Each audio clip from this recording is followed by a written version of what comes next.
کو یہ بتائیں گے کہ مصر میں فرعون کی حکومت کی بنیاد کیسے رکھی گئی اور فرعون نے خدائی کا دعویٰ کیسے کیا۔ مورخین کا بیان ہے کہ فرعون اول ریان بن ولید جو کہ بلد کا رہنے والا تھا بہت مقروض ہو چکا تھا۔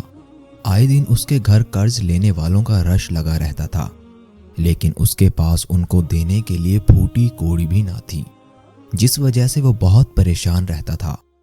ایک دن اس نے رات کے اندھیرے میں بلد چھوڑنے کا ارادہ کیا اور مصر کی طرف بھاگ نکلا، جہاں اس کا ارادہ مزدوری کرنے کا تھا۔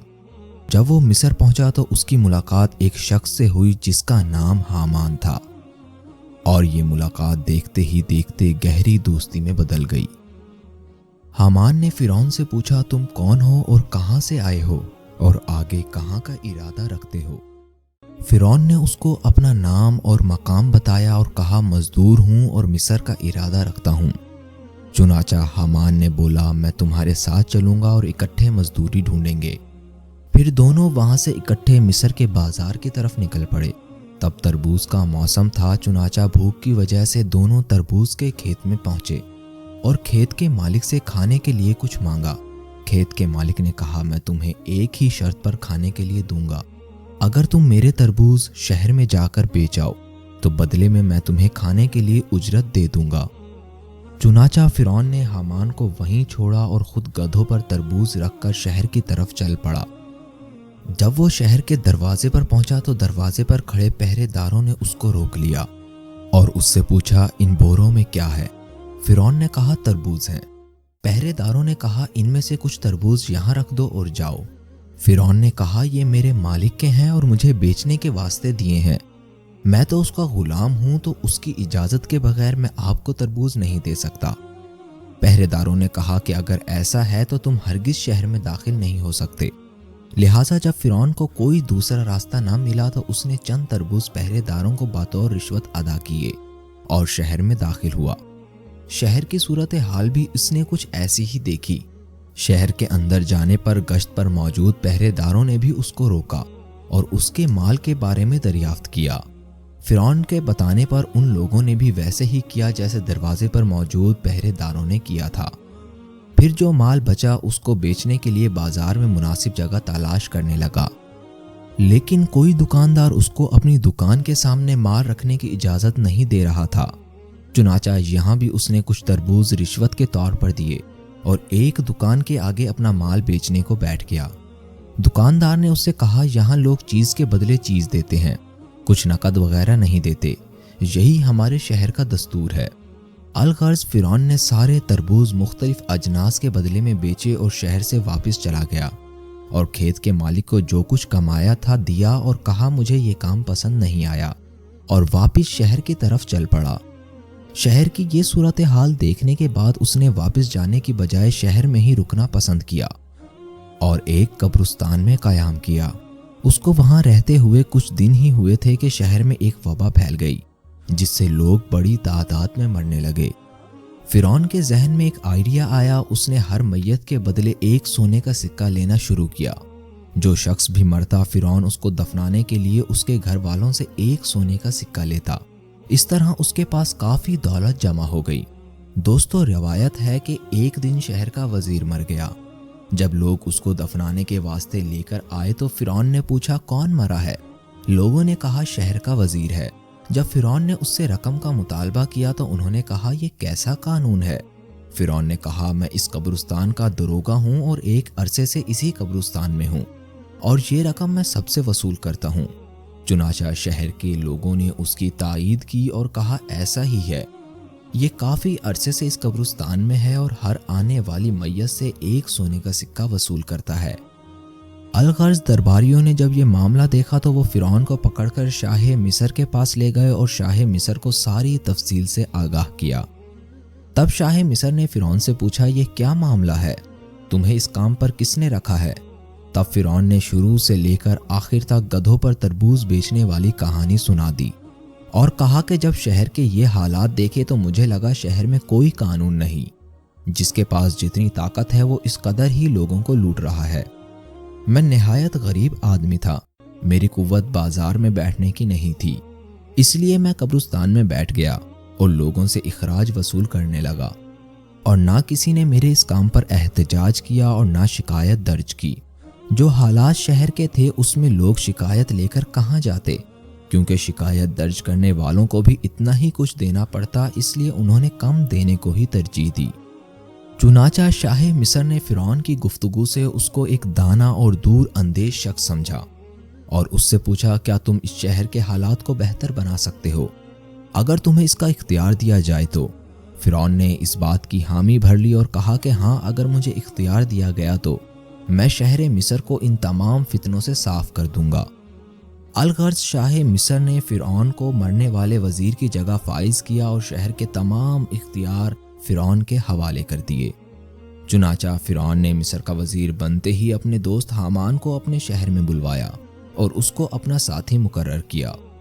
اس کے بعد شاہی سپاہی درباری وغیرہ جو دکانداروں، تاجروں اور عام رعایا سے وصولی کرتے تھے، سب کو بند کروا دیا۔ اس کے بعد اس نے اعلان کیا، کسی بھی شخص کو کوئی بھی شکایت ہو وہ میرے دربار میں حاضر ہو سکتا ہے، ہر شخص کی فریاد سنی جائے گی اور اس کو انصاف دیا جائے گا۔ فرعون کے اس فیصلے سے دکاندار، تاجر اور عام رعایا بہت خوش ہوئے کہ اب آخرکار رشوت دینے سے ان کی جان چھوٹ گئی۔ اب ان کو اپنے مال میں اضافہ ہوتے نظر آنے لگا، اس لیے اس کے دل میں فرعون کے لیے عزت اور بڑھ گئی۔ تب فرعون نے حامان سے کہا کہ میں چاہتا ہوں کہ اہل مصر مجھ سے اور بھی محبت کریں اور میری عزت لوگوں کی نظروں میں اور بھی بڑھ جائے اور شہر کے لوگ مجھے نعوذ باللہ خدا کے برابر کا درجہ دے، میں دعوی خدائی کروں اور سب لوگ میری پوجا کریں۔ تب حامان نے کہا، ابھی ایسا ممکن نہیں ہے، اگر تو آپ ایسا چاہتے ہیں پہلے تو آہستہ آہستہ خلقت شہر کو اپنے ساتھ ملانا پڑے گا، تاکہ جب آپ خدائی کا دعویٰ کریں تو زیادہ سے زیادہ لوگ آپ کی طرفداری کرنے والے ہوں۔ تب فرعون نے کہا کہ اس کی کیا تدبیر ہو سکتی ہے، کیونکہ شہر کے سب لوگ ابھی تک یوسف بن یعقوب علیہ السلام کے دین پر مستحکم ہیں، میں کس طرح ان کو اس طرف لا سکتا ہوں؟ چنانچہ انہوں نے اس کے لیے ایک تدبیر سوچی۔ پس فرعون شاہ مصر کے پاس گئے اور کہا، میں چاہتا ہوں لوگوں پر 1 سال کا ٹیکس جو ان سے ان کے مال پر وصول کیا جاتا ہے معاف کر دیا جائے، اور وہ سارا جتنا 1 سال کا بنے گا وہ میں اپنی طرف سے شاہی خزانے میں جمع کروانے کو تیار ہوں۔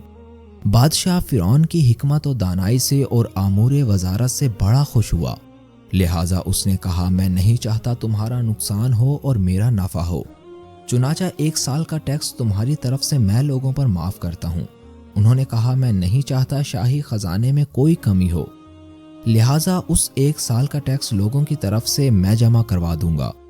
پس بادشاہ کم عقل اور نافہم تھا، فرعون کی خاطر 1 سال کا خزانہ لوگوں سے نہ لیا اور کہا، جو تمہارا دل چاہے وہ کرو۔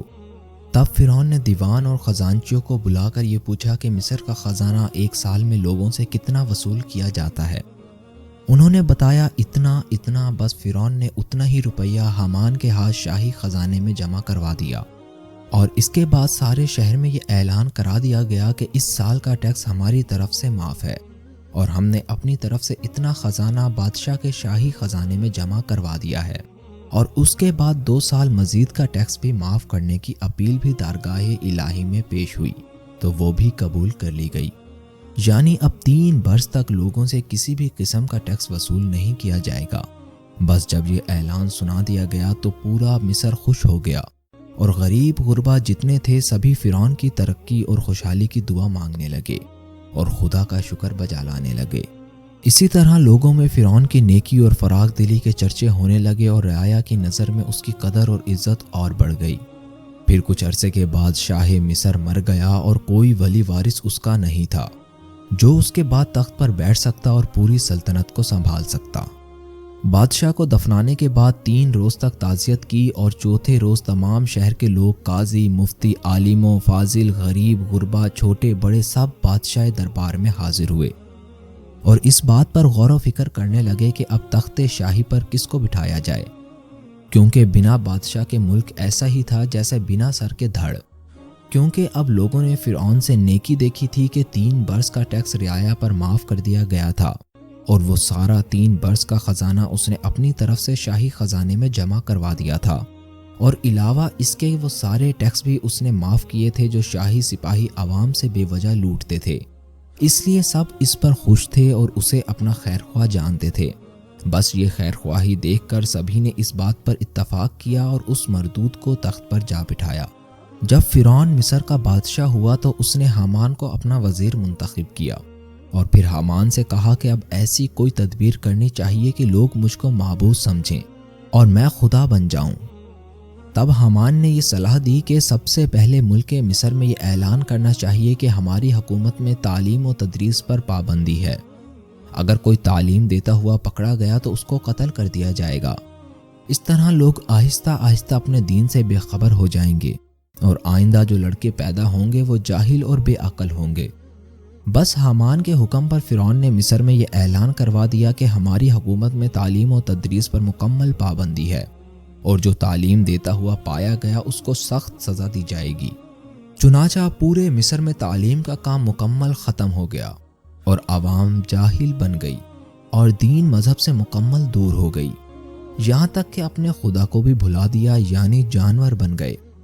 جب لوگ مکمل طور پر جاہل بن گئے تب حامان نے فرعون کو مشورہ دیا کہ اب تو خدائی کا دعویٰ کر اور اپنے آپ کو سجدہ کروا۔ تو فرعون نے ایسا ہی کیا اور اپنے آپ کو خدا بنا بیٹھا۔ تو دوستو، یہ تھی فرعون کی کہانی کہ کس طرح اس نے خدائی کا دعویٰ کیا۔